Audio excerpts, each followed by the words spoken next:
Morning, YouTube.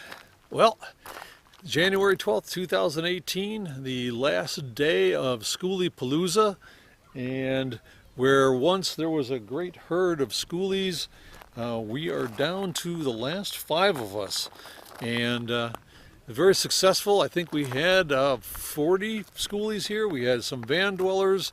We had people that just came in to visit and wanted to see all of our builds. And we have people that actually are just here with their bus and they're just starting their build. So a very successful Skooliepalooza II. And I tried to visit every schoolie and do a video of each one. I plan on putting them up on Saturdays. And so every Saturday you should be able to see a tour of a different schoolie until I run out. But with 40, if I got them, I'm pretty close to all the way through the year.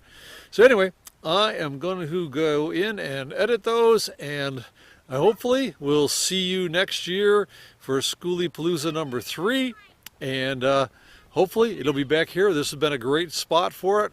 Nice and warm, and a great group of people.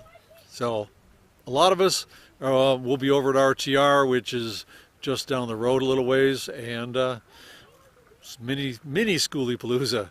So I'm gonna go. Take care, YouTube. I'll see you later.